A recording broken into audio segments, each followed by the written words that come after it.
Hello दोस्तों, कुछ बातों का रखें ध्यान, नहीं तो होगा नुकसान।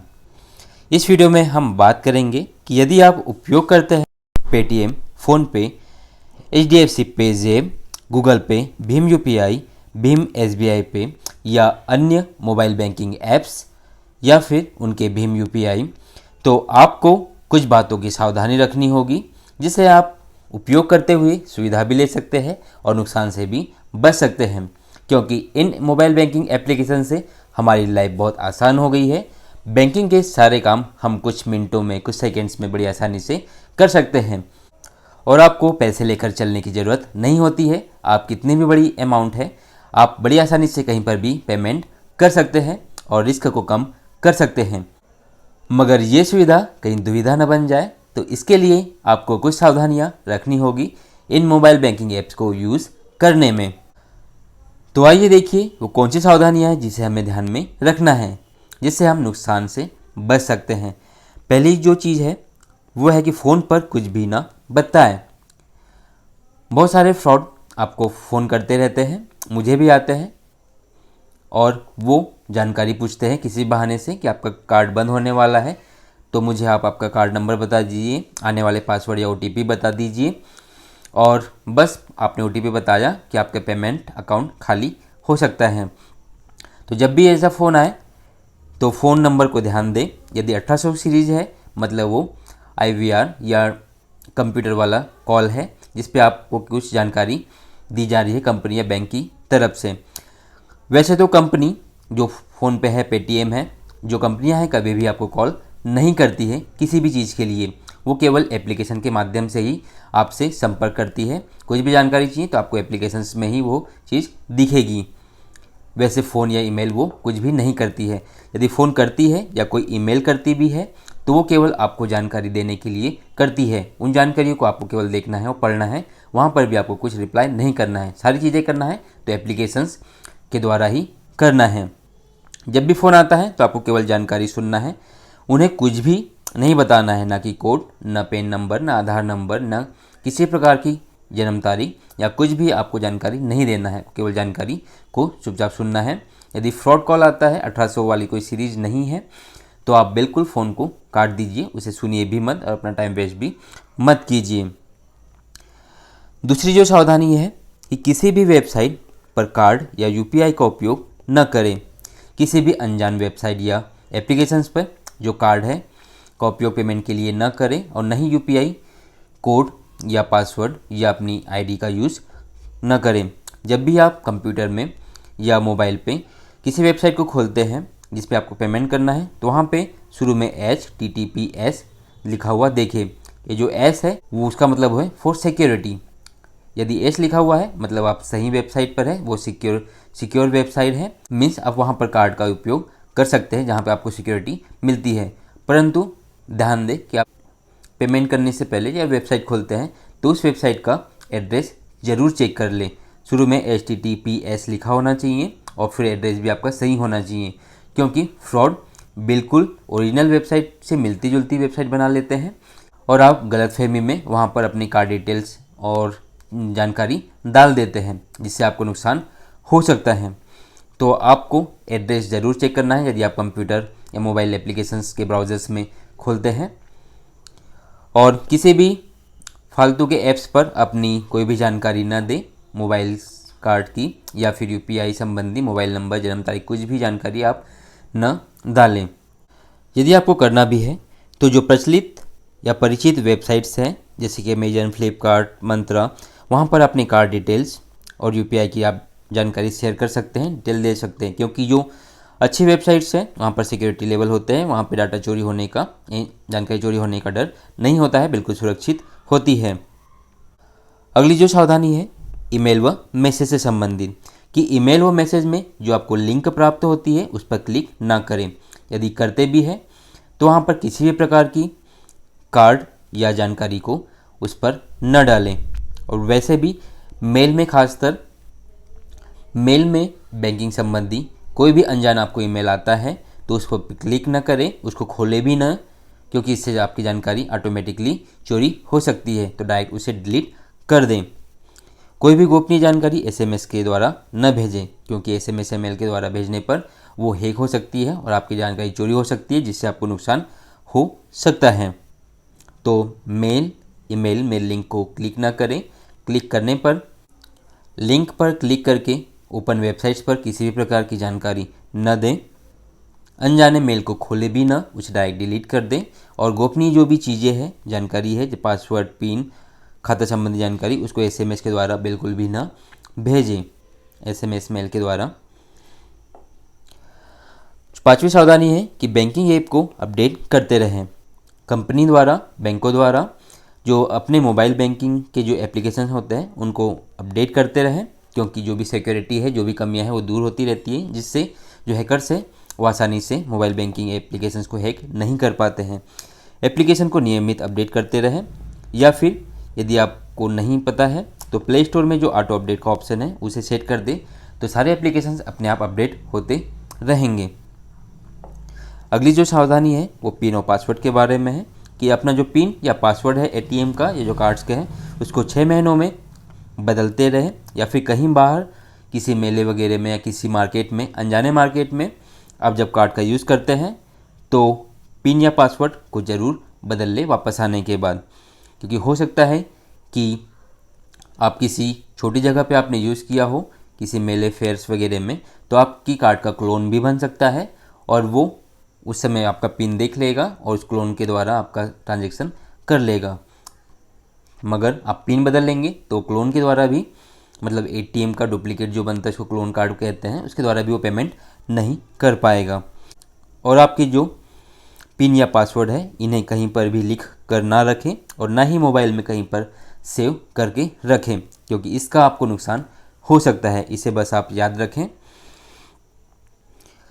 कार्ड का नंबर और CVV, पीछे तरफ में 3 अंकों का एक कोड होता है जिसे हम CVV कहते हैं, किसी को ना बताएं। कार्ड का नंबर का जो यूज़ है वो ऑनलाइन पेमेंट करने के लिए किया जाता है, और कार्ड के नंबर का जो अंतिम 6 अंक होते हैं वो UPI पिन को बदलने और UPI पिन को एक्टिवेट करने के लिए करते हैं। यह एक ऐसी कंडीशन है जहां पर यदि किसी को कार्ड का नंबर देख लिया, उसने लिख लिया, तो उसका यूज़ वो UPI पिन को बनाने में, UPI एप्लीकेशंस को बनाने में भी कर सकता है और ऑनलाइन पेमेंट में भी यूज़ कर सकता है। परंतु उसे लिए एक OTP लगती है, तो OTP या जो कोड मोबाइल पे आता है आपके रजिस्टर मोबाइल नंबर पे, उसको आप किसी को ना बताएं। मोबाइल बैंकिंग एप्लीकेशंस को भी चालू करने के लिए हमें कार्ड के जो नंबर्स होते हैं उसकी आवश्यकता होती है, तो इस कार्ड के नंबर को, इसके जो CVV कोड है उसको बिल्कुल गोपनीय रखें, किसी को भी ना बताएं, क्योंकि जो भी चोर है उसका यूज करके वो मोबाइल बैंकिंग या UPI का एप्लीकेशन को एक्टिवेट कर सकता है और पैसे को ट्रांसफ़र कर सकता है। जो अगली सावधानी है UPI पिन से संबंधित है, कि UPI पिन का उपयोग पेमेंट और बैलेंस चेक करने के लिए हम करते हैं। UPI पिन जो हम बनाते हैं उसका यूज़ केवल बैलेंस पेमेंट करने के लिए और बैलेंस चेक करने के लिए होता है, बल्कि अन्य किसी भी चीज़ के लिए नहीं होता है। इसलिए आप जब भी UPI पिन टाइप करें उससे पहले चेक कर लें कि ये मैं कहाँ डाल रहा हूँ। क्लियर है? पेमेंट करना है तभी आप UPI पिन डालेंगे, बैलेंस चेक करना है तब भी आप UPI पिन टाइप करेंगे, क्योंकि आपने जैसे ही UPI पिन टाइप करा तो आपका पेमेंट हो जाएगा, पैसा ट्रांसफ़र हो जाएगा। और जो पेमेंट होता है वो बिल्कुल रिवर्स नहीं होता है, मतलब पैसा वापस कभी भी नहीं आएगा। तो UPI पिन को आप किसी को भी ना बताएं, और केवल पेमेंट करने के लिए UPI पिन यूज होता है और कहीं भी यूज नहीं होता है, इसलिए UPI पिन कहीं पर भी टाइप ना करें, ना किसी को बताएं। जो 8वीं सावधानी है उसमें है कि रिमोट एक्सेस या स्क्रीन शेयरिंग करने वाले ऐप डाउनलोड न करें। कुछ एप्लीकेशंस है जिसके द्वारा आप कहीं पर भी बैठे हो दूसरे का मोबाइल एक्सेस कर सकते हो, उसे चला सकते हो, इसकी सारी चीज़ें आप कंट्रोल कर सकते हो। और दूसरा होता है स्क्रीन शेयरिंग वाले के एप्लीकेशन, जिसके द्वारा आप कहीं पर भी हो किसी भी व्यक्ति की स्क्रीन पे क्या हो रहा है वो देख सकते हैं। तो इस प्रकार के जो एप्लीकेशंस हैं उसे डाउनलोड न करें, क्योंकि कोई भी व्यक्ति इन एप्लीकेशंस के द्वारा आपके मोबाइल को कंट्रोल कर सकता है, चला सकता है, और वो आप जब यूज़ करेंगे बैंकिंग एप्लीकेशन तो आपके यूपीआई पिन और पासवर्ड वगैरह सारी चीज़ें देख लेगा और उसका वो दुरुपयोग कर सकता है, वो हानि पहुंचा सकता है आपको। तो इन एप्लीकेशन को किसी भी व्यक्ति के कहने पर आप इंस्टॉल ना करें, जिससे कि वो आपकी सारी जानकारी देख सकता है। अगली सावधानी की यदि बात करें तो आपका जो पिन या पासवर्ड अलग अलग सेट करें। बहुत सारे लोग होते हैं कि उन्हें याद रखने में परेशानी होती है, तो वो सभी जगह एक जैसा अपना पासवर्ड बनाते रखते हैं ताकि वो उन्हें आसानी हो, परंतु ये बिल्कुल गलत है कि आप एक एप्लीकेशन के लिए जो पासवर्ड बना रहे हैं वही बैंकिंग एप्लीकेशन के लिए भी बना रहे हैं, तो कोई भी आसानी से अंदाज़ा लगा सकता है और उसका यूज़ बैंकिंग एप्लीकेशंस पे कर सकता है। तो अपने फ़ोन बैंकिंग के जो पासवर्ड है अन्य पासवर्ड से अलग बनाएं और हो सके जो पासवर्ड है अपनी जो डेट ऑफ बर्थ है, जन्म तारीख है, मोबाइल नंबर है या फिर गाड़ी का नंबर है, ऐसे जो आसानी से अंदाज़ा लगाया जा सकता है उनको छोड़कर ही बनाएं, जिससे कि कोई भी अंदाज़ा न लगा सके और मोबाइल बैंकिंग का यूज़ न कर सके।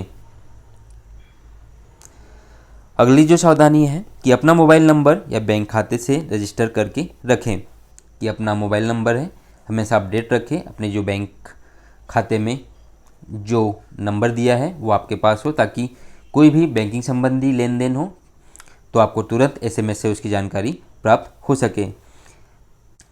मोबाइल नंबर बैंक अकाउंट से लिंक होने पर लेन देन की सारी जानकारी आपको एसएमएस से प्राप्त होती रहती है, तो जिससे आप किसी भी प्रकार के फ्रॉड से होने से बच सकते हैं। यदि कुछ भी होता है तो आपको एसएमएस आ जाएगा कि पैसे निकाल रहे हैं, तो आप तुरंत अपने कार्ड को बंद कर सकते हैं, नेट बैंकिंग को बंद कर सकते हैं, कुछ भी एक्शन ले सकते हैं।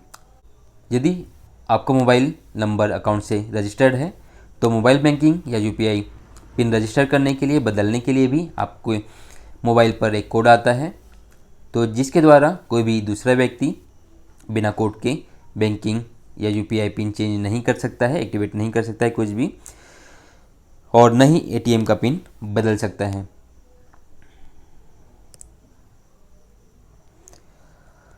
अगली जो सावधानी है आपको रखनी होगी कि फ्री पब्लिक जो वाईफाई होते हैं वहाँ पर मोबाइल बैंकिंग एप्लीकेशन का यूज़ नहीं करना चाहिए, क्योंकि कोई भी आसानी से हैक कर सकता है और आपकी जानकारी को चोरी से कर सकता है, जिससे आपको खतरा हो सकता है।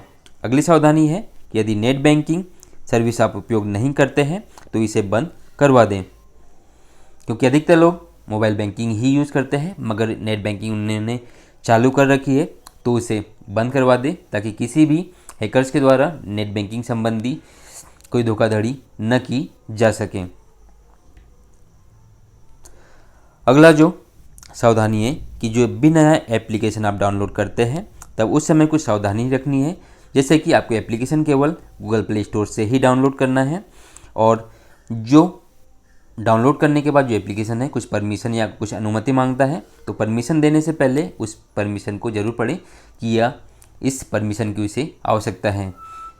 जैसे कोई आपने एप्लीकेशन डाउनलोड किया स्कैनर का, तो स्कैनर को क्या परमिशन चाहिए, उसको चाहिए केवल स्टोरेज की परमिशन चाहिए, कैमरे की परमिशन चाहिए और नेट की परमिशन चाहिए यदि कुछ अपडेट के लिए, परंतु उसे माइक की, उसे स्क्रीन की, उसे एसएमएस की, उसे फ़ोन बुक की परमिशन की कोई आवश्यकता नहीं है। तो इस प्रकार आप कोई भी एप्लीकेशन हो उसकी परमिशन को ज़रूर चेक कर लें कि इसने कौन कौन सी परमिशन को अलाउ किया है, इसको कौन कौन सी परमिशन चाहिए, तो जिससे आप नुकसान से बच सकते हैं, अपने डाटा को चोरी होने से बचा सकते हैं। अगली जो सावधानी है बिल्कुल सिंपल है कि फ़ोन पर लॉक सेट करके रखें। अपने मोबाइल फ़ोन पे कैसे भी सिंपल हो तो भी चलेगा, परंतु उस पर लॉक ज़रूर रखें, जिससे कि कोई भी अनजान व्यक्ति आपका फ़ोन उपयोग नहीं कर सकता है। और जो एप्लीकेशन होते हैं हमारे ज़रूरी, उस पर भी एप्लीकेशन लॉक लगा के रखें और दोनों लॉक अलग अलग होने चाहिए।